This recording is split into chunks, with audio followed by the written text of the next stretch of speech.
me puedo acomodar mejor para que vean el pizarrón lo mejor posible.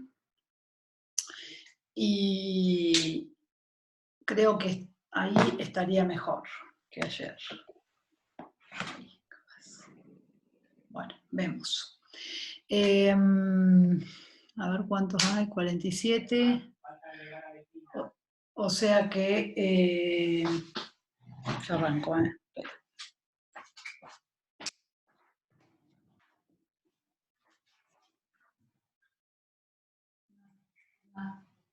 Es que estamos viendo un techo, Bettina.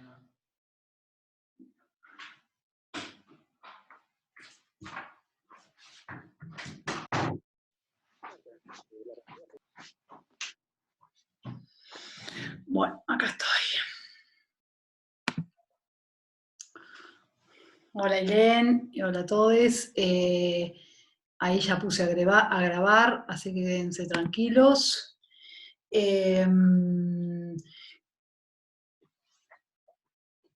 ¿Tienen alguna consulta del tema que desarrollamos ayer? Que quieran, antes que nada, que volvamos a ver y después seguimos. Ailén levantó la mano. Dale, Ailén. Hola, profe.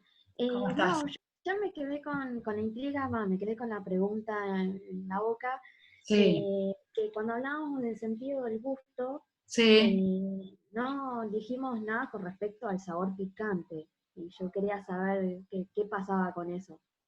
Ajá.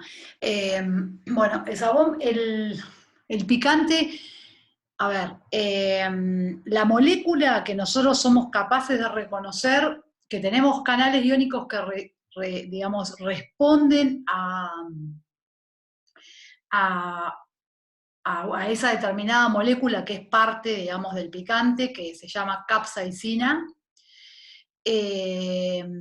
Tenemos canales iónicos que se activan con capsaicina, y están más relacionados con la vía del dolor que con la vía del gusto.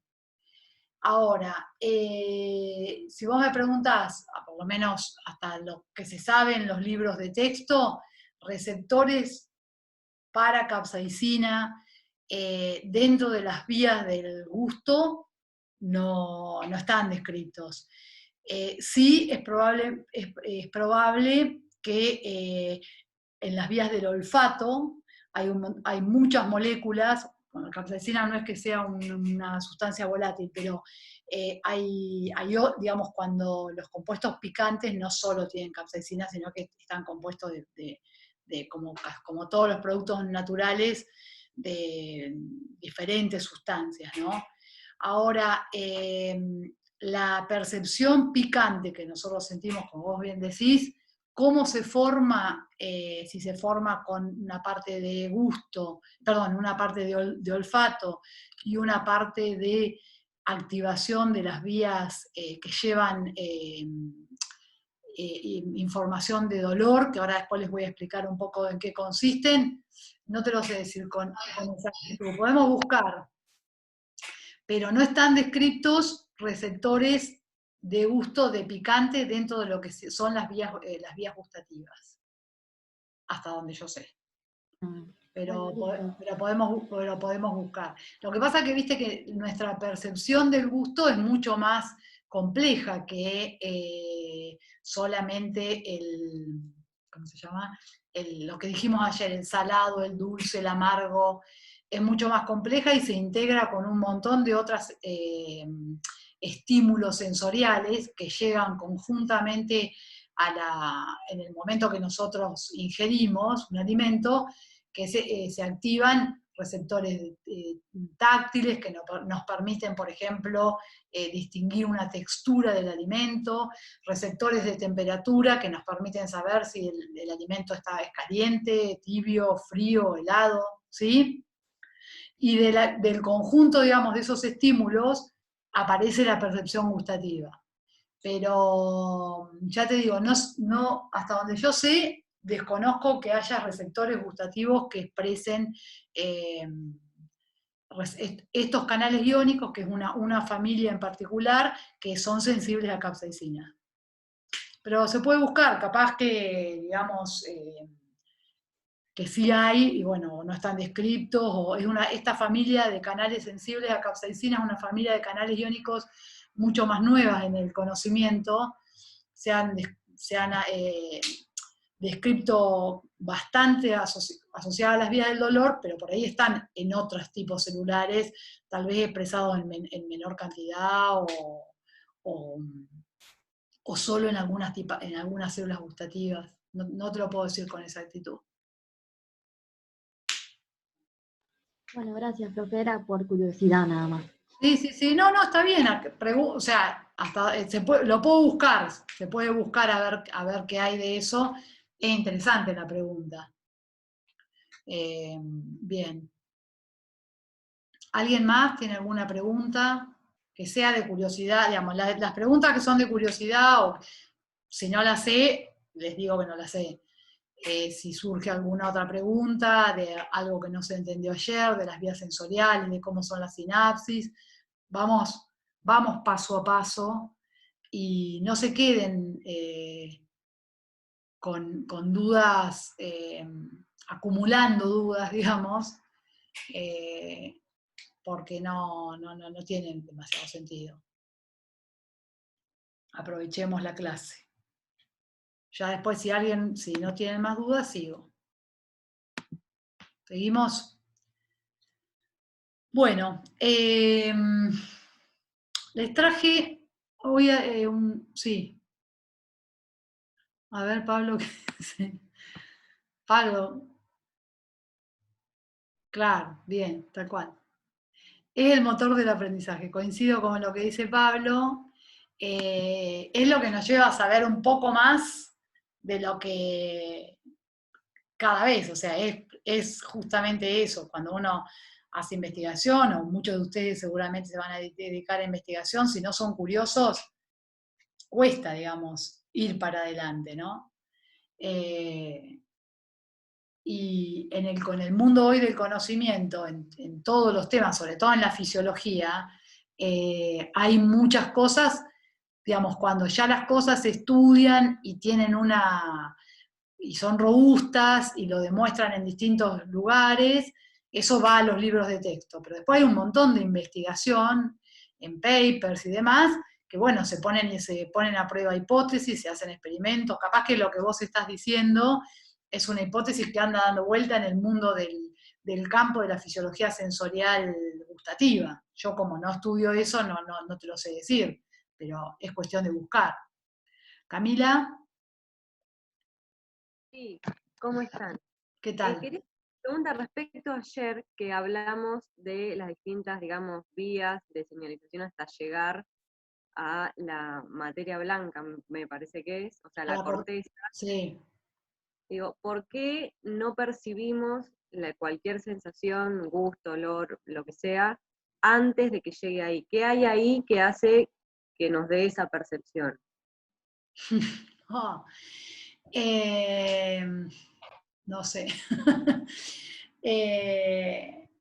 Es difícil la pregunta a responder. A ver, déjame pensar. Anatómicamente, los que fueron, digamos, trazando, los investigadores que fueron trazando el circuito de las vías, porque yo, por ejemplo, ayer les mostraba la vía que vimos gusto, les mostré otra del tacto, hoy les voy a nombrar un poco la de dolor. O sea, cada vía, cada sensación o grupos de sensaciones van por circuitos neuronales determinados. ¿Por qué cuando la información llega a través de una sinapsis que conecta una neurona talámica con una neurona cortical, por qué nosotros en ese momento y no antes tenemos la percepción consciente? No lo sé.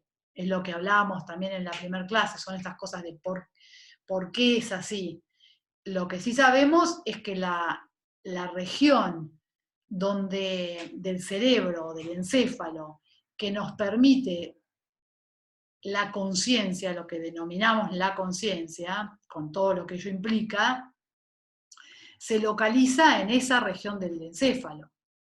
¿Esto cómo se sabe? A ver, ¿cuáles fueron las evidencias de todo esto? Por ejemplo, ustedes habrán escuchado de las personas que permanecen, incluso por años, en lo que se llama la vida vegetativa, ¿no? O lo que se denomina un electroencefalograma plano, donde la actividad cortical es nula. Quiere decir que un electroencefalograma es un registro de la actividad eléctrica del encéfalo, macroscópica. Digamos, se ponen una serie de electrodos en la cabeza, en el cuero cabelludo, y se deriva la actividad eléctrica del conjunto de las neuronas del encéfalo, y eso tiene un patrón de actividad, de cambios de potencial, que es interpretado por los neurólogos. De esa manera se pueden determinar, por ejemplo, regiones donde se generan focos de disparos de potenciales de acción que se denominan ectópicos, fuera de lugar, porque, como por ejemplo en las epilepsias, ¿sí? Pero bueno, lo que les decía, cuando uno tiene un electroencefalograma plano o no tiene actividad cortical, la persona puede estar viva, en el sentido que las funciones vegetativas, como el latido cardíaco, el centro respiratorio, fundamentalmente esas dos, y los controles del medio interno, están funcionando, pero no hay conciencia de eso. De hecho, cualquier persona en estado vegetativo tiene que estar asistida por personal médico, por la familia, ¿sí? En general es personal médico o enfermeros. Entonces, lo que sí es claro, lo que sí te puedo contestar, es que claramente esa región de la... Ay, se perdió toda la explicación. Sonamos. Bueno, después mirás el video. Ah, bueno. Sí, igual mirá el video, porque en realidad tampoco tengo una respuesta para darte precisa. Lo que se sabe es que, para hacerte la cortita, es la actividad cortical, es la que nos permite a nosotros tener conciencia de lo que recibimos del medio externo y ejecutar funciones voluntarias, ¿sí? ¿Por qué es en la corteza y no en otro lugar? No tengo idea. Bien, ¿alguien más quiere hacer alguna pregunta? Que la sepa. No, ¿estamos? Bueno, seguimos. Les decía que nosotros entonces, ayer, vimos las aferencias sensoriales. Les voy a compartir la pantalla para mostrarle unos gráficos mejores a mis dibujos, que ayer me quedó un poco pobre de mostrarles imágenes. Acá era lo que les decía, ven los distintos sistemas nerviosos en distintos organismos. Esto es lo que nos vamos a perder. En los talleres en general lo desarrollaban muy bien, pero bueno, este año nos vamos a perder esa parte. Les traje algunas cosas para que puedan ver un poco con más realismo que los esquemas que les estaba haciendo.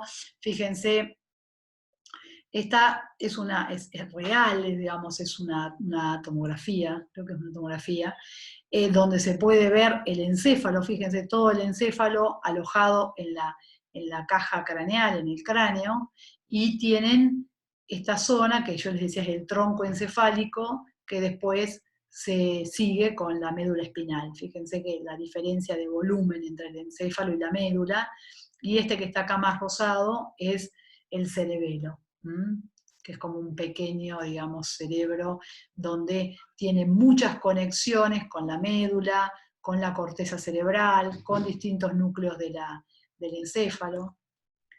Fíjense la diferencia, este es un cerebro humano, este es un cerebro de rata, si bien el tamaño es mucho más pequeño, se observan las mismas estructuras.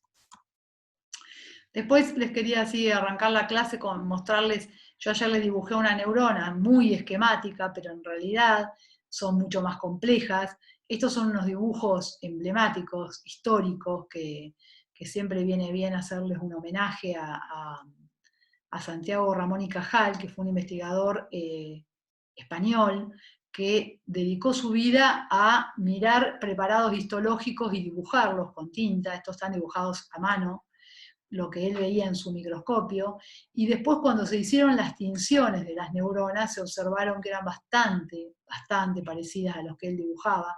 Fíjense esta neurona, que es una neurona típica del cerebelo, que se llama célula de Purkinje, fíjense el árbol dendrítico que tiene, y este es su axón. Esto para que no se queden con la idea de que son solo esos esquemas. Acá tienen neuronas teñidas. O sea, acá está en la comparación entre lo que dibujaba Cajal y las tinciones que después se hicieron con el método de Golgi. ¿Sí? Fíjense que la verdad era una maravilla. Bueno. Acá hay dibujos un poco más realísticos. El otro que también les quería contar, porque también siempre me resultó muy curioso, aunque nos parezca mentira, que también habló de neuronas, o algo parecido a una neurona, fue Freud, aunque les parezca mentira, y en 1895 ya pensaba que la organización neuronal del sistema nervioso era una organización sináptica, que las funciones cognitivas se podían explicar uniendo neuronas. Después se dio por vencido, porque se ve que en esta época era difícil probar todo esto, y se fue por otro camino, pero así arrancó.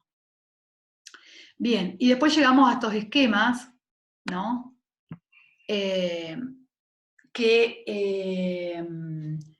Donde nosotros ayer vimos la función de este tipo neuronal, ¿sí? Cuyo cuerpo estaba en el ganglio de la raíz dorsal o en los ganglios de los nervios craneales, y tiene funciones sensoriales. Hoy vamos a hablar, esta yo ayer se las nombré así por arriba, que es una neurona bipolar. No hay muchos ejemplos, era el ejemplo en la retina fundamentalmente, y hay una en el olfato, y hoy vamos a hablar de estas neuronas multipolares típicas que van a estar involucradas en las vías eferentes que vamos a ver.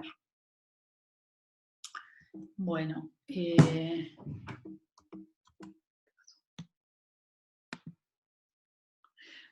entonces, ayer nosotros describimos este pedacito de la historia, digamos, de la función general que nosotros queremos describir del sistema nervioso, y vimos cómo podemos captar desde el medio ambiente determinadas señales, tener una percepción sensorial, y en esta percepción sensorial dijimos que van a jugar un papel importante la memoria, el aprendizaje, la representación que nosotros tengamos de esos estímulos durante nuestra vida, ¿sí?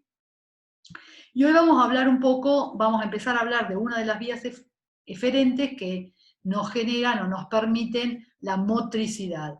¿Qué es esta motricidad? Digamos, es una característica que tienen algunos organismos. Por ejemplo, la motricidad nos diferencia bastante de las plantas, ¿no?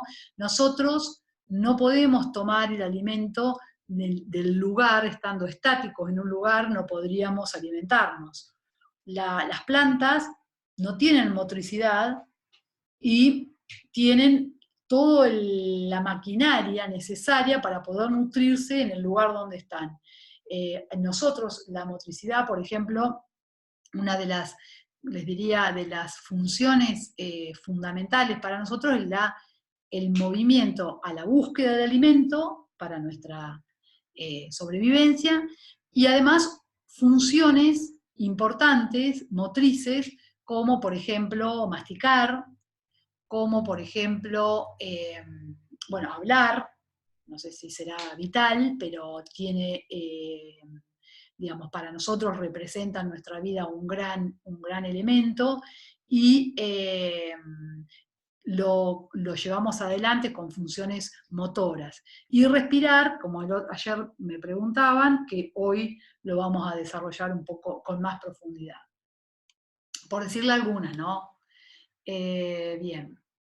Y del medio interno, también nosotros tenemos, vamos a recibir la activación sensorial de receptores internos y van a jugar la regulación hormonal, van a estar relacionadas con las respuestas que se pueden generar luego de una activación sensorial proveniente de señales del medio interno, van a jugar la regulación hormonal. Otra vía eferente que vamos a ver, no creo que lleguemos hoy, pero sí el martes que viene, que es la parte del sistema nervioso autónomo, o sea, la parte eferente autónoma. Y la motricidad, por supuesto, también juega un rol importante cuando, como respuesta a activaciones sensoriales que vengan del medio interno. Bien. Bueno, esto era para hacerles un resumen de lo de ayer. ¿Se acuerdan que veníamos, por ejemplo, de la piel? Esta neurona que tiene dos prolongaciones, que tiene un relevo en algún núcleo que puede ser el tallo, puede ser la médula o puede ser el tallo, dependiendo de cuál sea. Esta es una vía de tacto. Las vías de tacto tienen su primer sinapsis en el tallo cerebral, otra en el tálamo, como les dije el otro ayer, y la última, que es la neurona talámica, que conecta o que hace sinapsis con la corteza cerebral. Hay, digamos, como verán acá, fíjense, en esta figura se ve bien, fíjense que las aferencias sensoriales no llegan a cualquier lado de la corteza. Fíjense que acá tienen las aferencias que vienen del ojo, terminan o hacen sinapsis con neuronas que están en esta región de la corteza cerebral. Las que vienen del oído, que era este oído y órgano del equilibrio, van al lóbulo temporal, ¿sí? Van a esta región. Después tienen las del gusto, que van a esta otra región que está en violeta, ¿sí? Entonces, está organizada, la corteza cerebral está organizada de tal manera de que cada región recibe señales aferentes de regiones particulares. Entonces, es como que nosotros corticalmente tenemos representado en la corteza nuestro organismo, ¿sí? Y ahí se reconstituye el conjunto de esa señal. Fíjense, acá esto les muestra lo mismo. Cada zona coloreada está recibiendo aferencias, digamos, esto que dice 4, T2, T3, T4, lo que está diciendo, estos son los pares raquídeos de nervios, y cada nervio trae información de una zona particular. No está desorganizado, sino que todo lo contrario. Cada nervio inerva una zona y por lo tanto trae información, en este caso que es sensorial, desde esa zona. Por eso que los médicos o los neurólogos, si uno tiene un dolor en esta zona, identifican fácilmente o saben dónde podría estar, si se tratara de una lesión medular, en qué zona estaría la lesión medular, ¿no?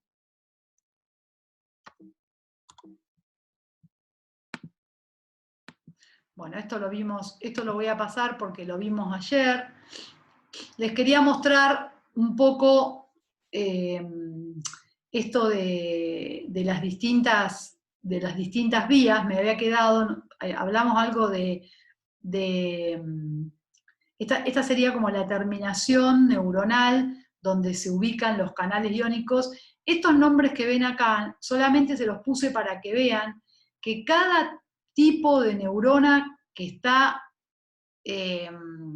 involucrada en distintas sensaciones, fíjense, en el frío hay un grupo de neuronas que reaccionan a la temperatura fría y tienen un tipo de canal iónico particular. Hay otras que reaccionan ante el calor y tienen otro tipo de canal iónico. Después tenemos otras que, estas son como las más difíciles de entender, en mi opinión, porque dicen, bueno, son neuronas de dolor. Y en realidad acá se mezcla, ¿no? Porque no es que hay una energía que se llama dolor. Lo que captan estas neuronas son estímulos nocivos, como fuerzas intensas, temperaturas extremas, pH alto, sustancias químicas corrosivas, ¿sí?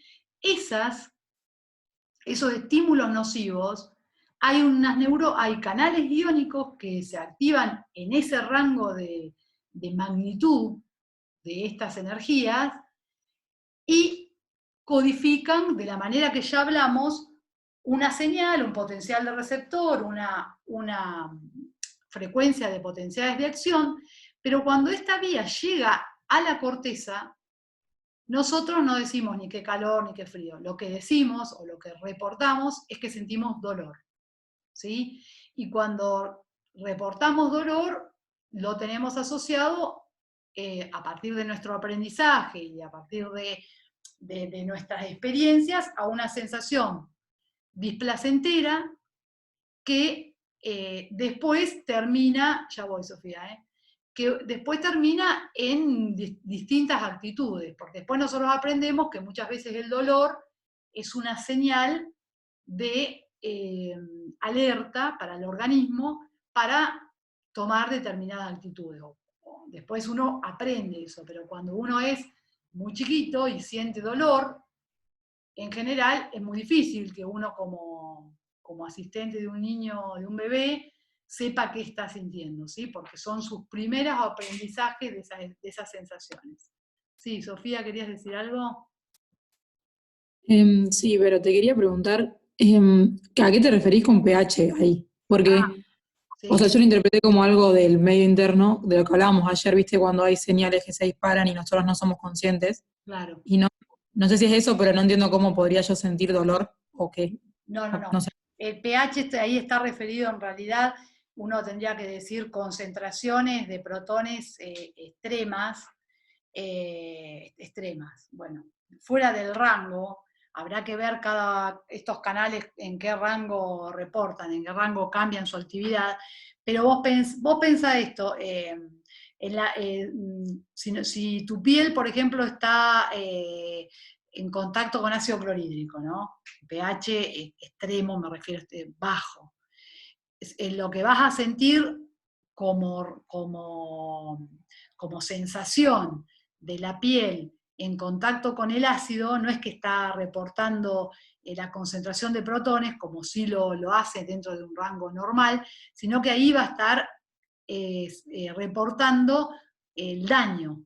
Ese pH bajo para una célula, si vos agarrás células de la piel o de las que sean, de las mucosas, y las sometés a un pH muy bajo, se desintegran, pierden su contenido intracelular, y si están dentro del organismo generan una reacción de daño, una reacción inflamatoria, ¿sí? Que trata de reparar eso. Esa señal de daño es captada por estas neuronas y hace todo este camino que vimos recién. Supónganse ¿no? Supóngase que acá esta no es una neurona de tacto, sino que es una neurona, se llaman nociceptivas, neuronas que captan estas sensaciones extremas. Entonces, esta piel se destruye porque hay un daño, o porque te pisaron el pie o la mano, o porque te tocó con el agua a 100 grados, se produce un daño, y esta es la neurona que reporta. De la manera que aprendimos, potencial de receptor, frecuencia de potencial de acción, sinapsis, Acá en este caso, cuando es la vía del dolor, la sinapsis la hace a nivel medular, tálamo, corteza. Y cuando la información llega a la corteza, para nosotros es dolor.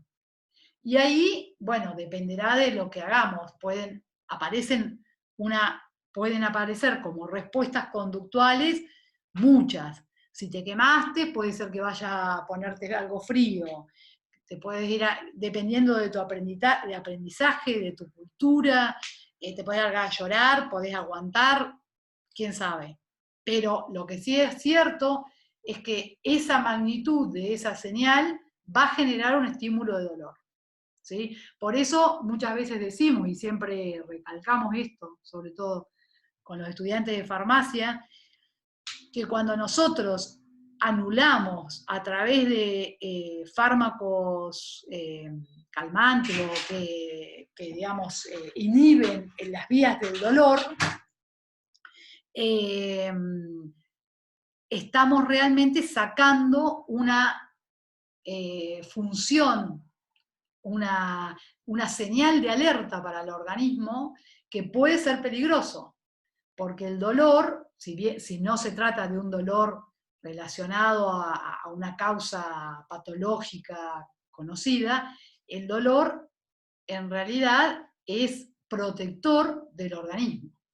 Después vamos a ver cuando integremos con vías eferentes, vas a ver que incluso hay respuestas reflejas que nos alejan del dolor, aún fuera de nuestra conciencia. Y cuando la información además llega a la conciencia, también hay respuestas conductuales que hacen que evitemos eso, ¿no? ¿Quedó claro? Sí, sí, perfecto, gracias. Perfecto. Bien, en un ratito se corta, les aviso y arrancamos de nuevo. Bueno, acá después les voy a subir esto, está explicado lo de la retina que ayer se los dio por arriba. Bueno, acá tienen, no sé si lo intentaron hacer o no, tienen todo el mecanismo por el cual se genera el potencial de receptor en la retina para los que les interese. Bueno. Vamos a ver, me queda menos de un minuto, así que hacemos ahora la función motora voluntaria, la arranco ni bien termina esta parte. Acá terminaríamos con lo puramente sensorial. Si no hay preguntas, quedaría así como cerrado lo sensorial. Ahora vamos a abordar una vía eferente motora, que tiene como órgano efector el músculo esquelético, como ya vimos, ayer, y en la clase que viene, y si puedo, voy a ver si puedo avanzar sobre la vía eferente autónoma, y en la clase que viene vamos a ver cómo se integra una vía eferente sensorial con vías motoras que tienen al músculo esquelético y con vías eferentes autónomas. Así que después vamos a pensar algunos ejemplos que les voy a dejar para el fin de semana, para que ustedes piensen cómo podrían hacer esas integraciones. Bueno, me voy de esta clase, que queda menos de un minuto, y vuelvo ni bien se termine de grabar.